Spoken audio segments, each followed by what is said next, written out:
Hello, fellow human. Hope you guys have an amazing day, and let's read some r/I don't work your lady stories together.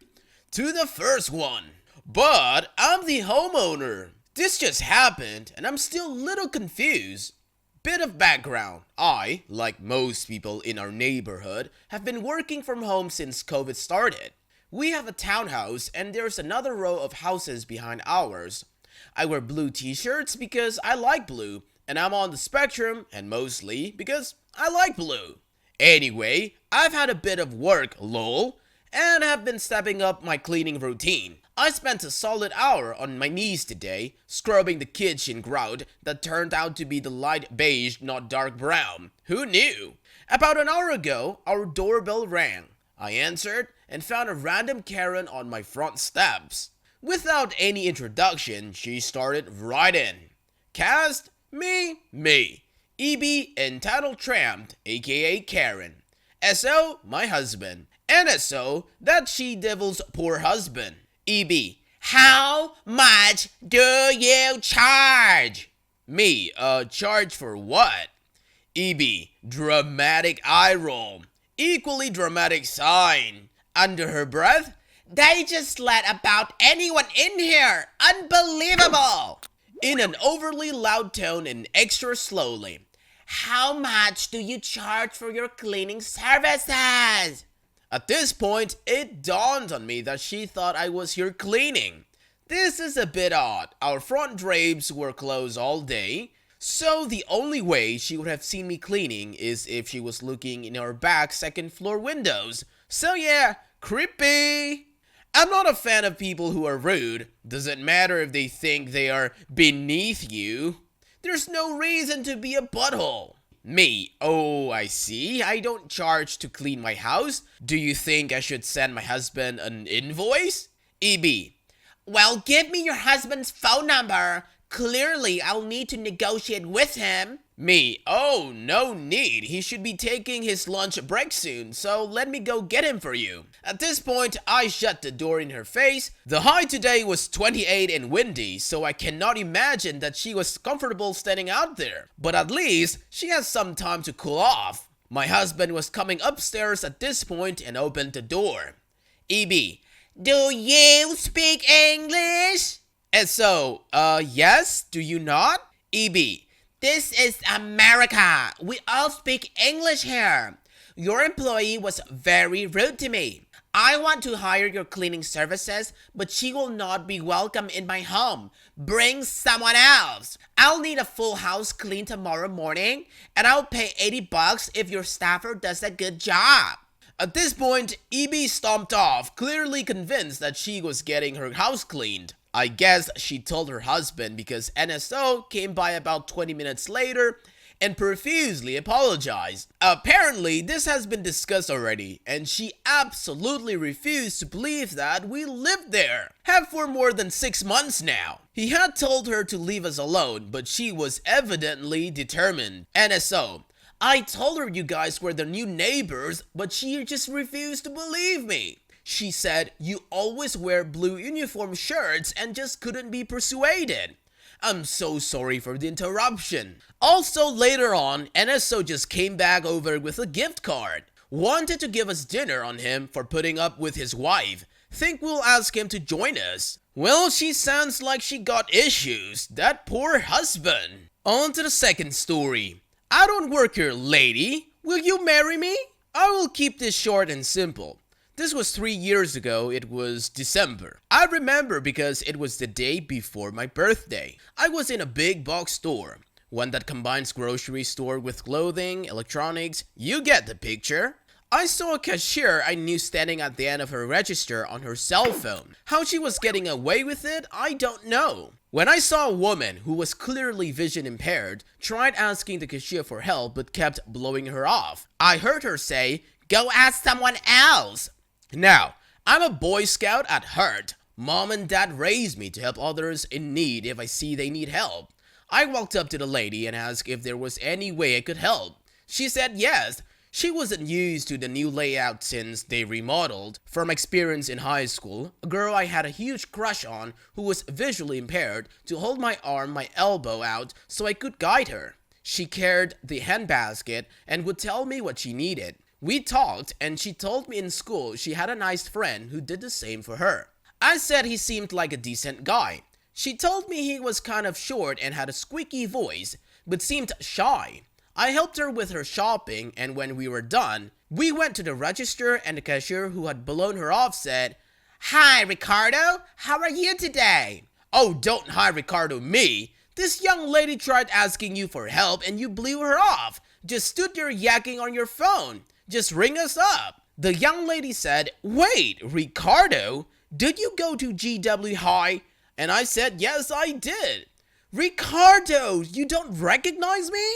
Then it hit me. "Wait, Sandy? Is that you?" Sandy said yes. She didn't recognize me or my voice. I had gotten taller. "And you told me your name is Rick." "Oh yes, my name is Rick." Well, short for Ricardo. Puberty hit me like tsunami after high school. I was a real late bloomer. We talked for a while because I didn't recognize her at first. She had, how should I say this, blossomed into a beautiful woman. I confess I had a crush on her in high school and was crushed when I heard a guy was taking her to the prom. I was trying to work up the courage to ask, "Ricky, that guy who took me to the prom, that was my brother. He didn't want me to miss out on it." I laughed and said, "Oh crap. If I wasn't a chicken crab ask you sooner, you could have told me no sooner." She laughed and said, "Actually, I was hoping you would have asked. I didn't know you worked there." Well, yes, here comes those infamous words from my mouth. I don't work here?" Sandy said, "Oh, you don't work here and you helped me? You always were a sucker for damsel in distress." We exchanged phone numbers and dated. And 1 year to today in December, I asked Sandy to marry me. She said yes, and we're now married and very happy. I may not have taken Sandy to the prom, but I went better. I took her as my bride. When things seem bad, who knows, your I don't work here lady may be the one you love. Wow, this is such a cute story, like it's straight out from a movie or something. Thank you for sharing. The third story, gas station owner thinks I work for him. This happened to me in a gas station once. I was 17, so legally could not have worked there because they sold alcohol. When I was a teenager, everyone said I looked quite a bit older. The owner of the gas station mistook me for one older lady who worked there. I didn't realize it at the time, but this lady looked exactly like me, just older. I'm in getting a Red Bull and I hear, "Have you clocked in yet?" I didn't think he was talking to me, so I kept on looking. Suddenly, this 50-plus old man is standing right in front of me, like stranger danger close. I was in college at the time, but still, I was 17. I backed off and put my hands up in front of me. What are you doing?" He almost screams at me. "Get in the bag! I don't pay you to drink our goods on the clock. And put on your work shirt. We have a dress code." I was terrified. I'd never been in a position like this before. I stammered something like, "I think you're mistaking me for someone else." But with my adrenaline pounding in my ears, I couldn't even be sure that's what I said. I turned and started walking quickly towards the door, almost in tears because that is what anxiety does. And about to steal the Red Bull I forgot was still in my hand when I get yanked on my shoulder. "Come back here!" Something kicked in. I remembered the Red Bull. I threw it right at his face. This was a big can. Dude let go and ducked. I made it outside and stood by my car watching the door. This was before I had a cell phone, so I didn't know what to do. My parents lived over an hour away. Two things happened then. The owner came out of the store and a cop pulled up and parked. He must have been on a munchie run himself. The store owner had apparently realized his mistake because the lady he mistook me for had called out sick, but he hadn't gotten the message yet. When he saw the cop outside, he assumed I'd called him and started apologizing all over the place. I wasn't sure what to do, but I felt like I should at least make the owner show the cop the security tape. He kept downplaying it and claiming, "Oh, you can barely see anything at that angle, haha." After reviewing the tape, the cop called my parents and we pressed assault charges. The owner lost his business and faced prison for 4 months because I was a minor. But the scariest part was how much the woman looked like me. If the dude had just handled the mistaken identity better, it would have been a much different story. I think one of the worst part is that the owner thinks it's okay to grab his employees. Even if you had been an employee and you were ignoring him, he would have had no right to put his hands on you. The fourth story. Military recruiter almost asked me out because he mistook me, a 16-year-old girl, for a teacher.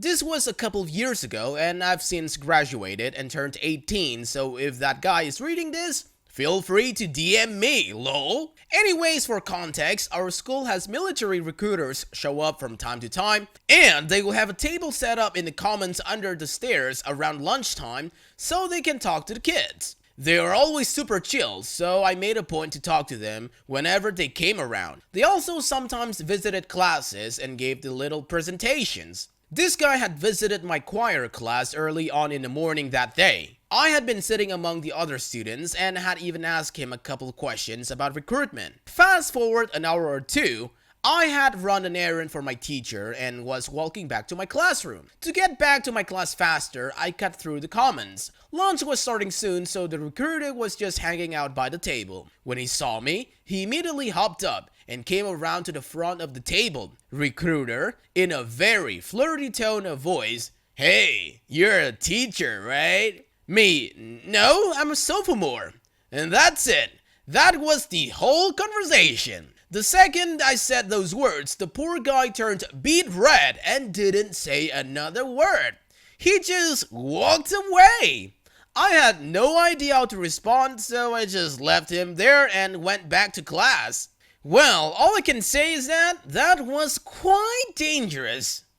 The fifth story. Not in my home, you don't. I'm a flight attendant for a major airline.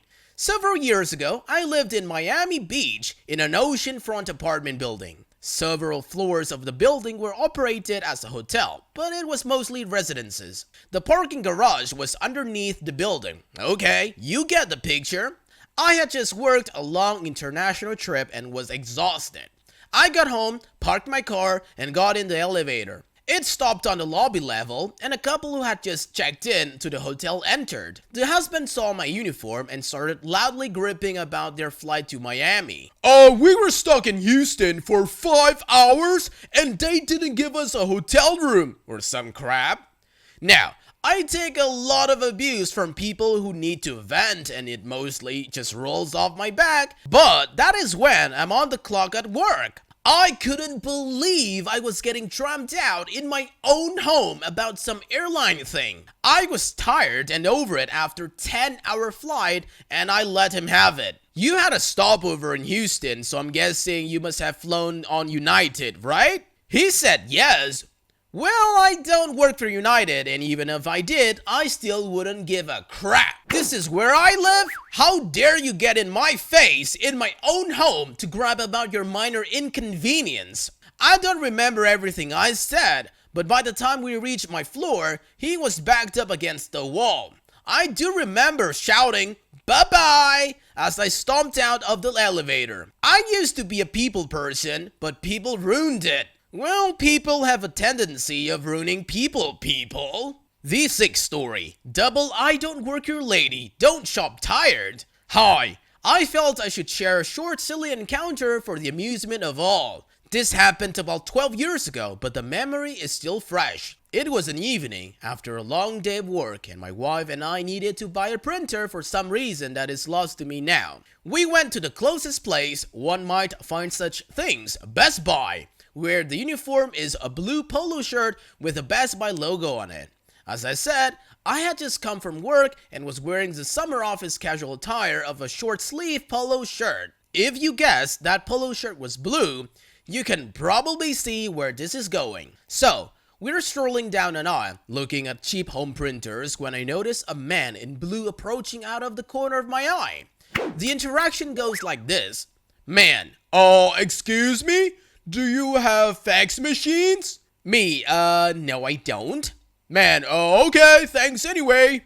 And walks away. Wife about 10 seconds later. Oh my god, he thought you worked here and wanted help finding a fax machine. Me, what do you mean? He works here and was just doing the salesman's thing. Look, he's wearing the uniform and that is when it clicked for me, as I looked up and realized two things at once. First, that he's just shopping himself, as I see him comparing shelf tags for a couple of items, and he's just wearing a regular blue shirt, not a uniform. Second, that I'm also wearing a blue shirt that looks an awful lot like the store uniform, thus he's mistaking me for an employee. And that is how I got on both sides of an I don't work your lady encounter at the same time. We did get the cheap printer we came for, and I've tried to make it a point to not go shopping after being zombified by a long day in the office since. Well, 2 stories for the price of 1! That's it for today, fellow humans. Thanks for watching. Be sure to leave a like, comment, and subscribe. See you guys next time.